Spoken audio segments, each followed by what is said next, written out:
licenciada Mariela Garbitz, psicóloga. Estás dando por estos días una capacitación para magistrados, personal de las distintas áreas, organismos del Poder Judicial de aquí en Esquel, enfocado en lo que es la psicología forense y en una particularidad, ¿no? Con niños, niñas, adolescentes, situaciones de violencia.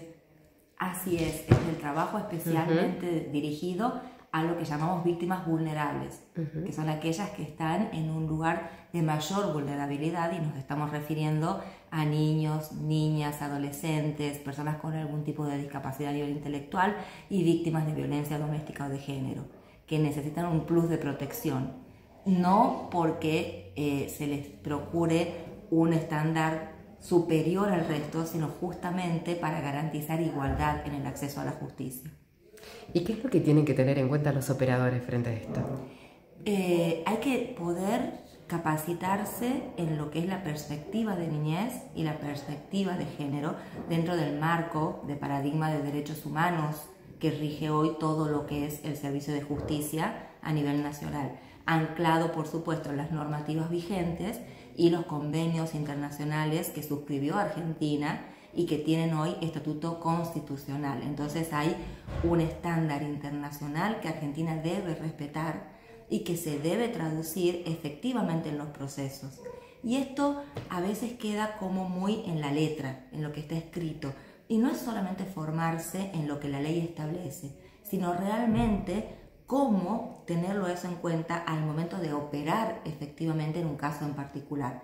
Poder ponernos en el lugar de esta víctima, poder entender cómo se dan estos procesos, qué implicancia tiene a nivel de la subjetividad, cómo opera dentro de la subjetividad ese efecto traumático o no, porque puede ser traumático o puede ser de acomodamiento a esa realidad, y entonces poder prever las formas en que vamos a actuar desde la función y el rol que cada uno tiene, pero adaptar los procesos a esa realidad y no esperar que la víctima se adapte a los procesos de la justicia.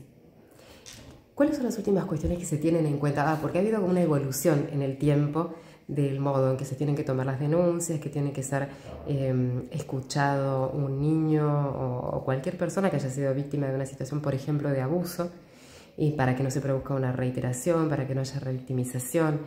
¿Cuáles son los últimos estándares o recomendaciones que se consideran y que se insiste en ellas para tener estos cuidados?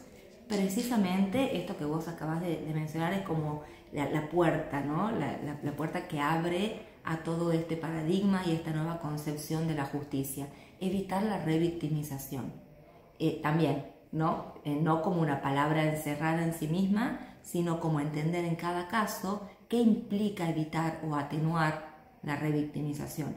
De por sí, para un ciudadano, para una persona común cualquiera, acceder a la justicia, ingresar al Palacio de Justicia, así se llama en Tucumán hasta el día de hoy, tiene toda una carga, ¿no? de lo que implica los estrados judiciales, los jueces, los fiscales. Hay una distancia entre el Poder Judicial y el ciudadano común.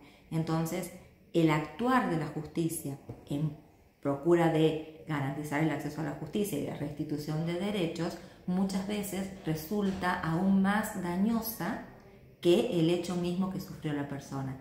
Esa es la revictimización. Entonces, los últimos avances tienen que ver con articular, con clarificar cuál es el rol de cada uno y cómo hacemos para que esos roles estén articulados y no sea un devenir constante de la víctima por un laberinto de la justicia, donde se pierde la víctima tratando de conseguir quien lo escuche.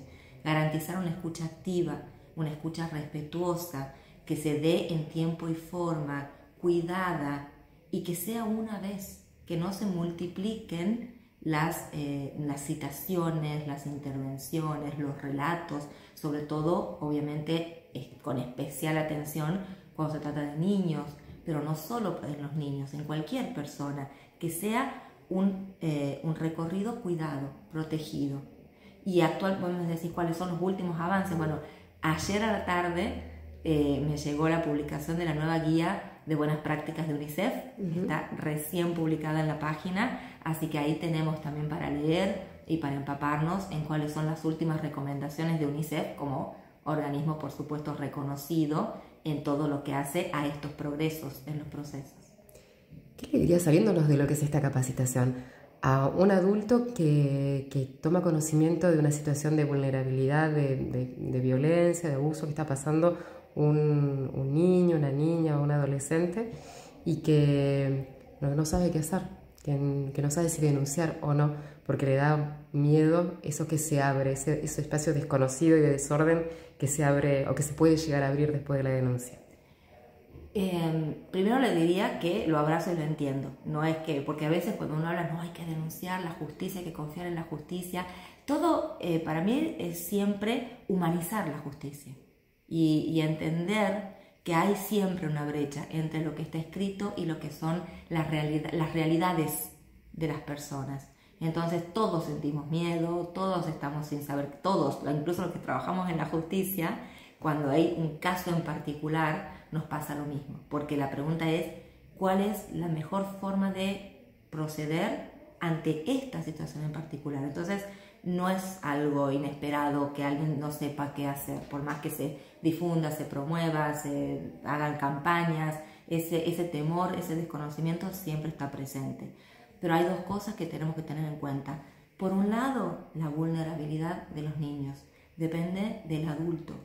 Si un adulto toma conocimiento y no pone en conocimiento de alguien que pueda intervenir, ese niño va a seguir expuesto a esa situación.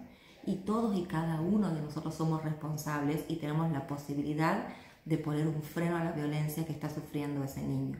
Y el segundo punto que tiene que ver con eso es el concepto de corresponsabilidad. Todos somos responsables, todos tenemos algo que hacer para que se evite, para que podamos frenar este fenómeno de la violencia para los niños, que no es nuevo, no es de ahora, es histórico. Lo que es nuevo es esta visibilización y esta posibilidad de actuar desde el lugar que cada uno tiene, poner en conocimiento de si está en una institución, la autoridad de esa institución que va a saber cómo proceder. Y no es siempre denunciar, porque la palabra denuncia lleva de por sí una carga, es poner en conocimiento de quien tiene la forma de intervenir efectivamente en esa situación. Perfecto, gracias. No, por favor.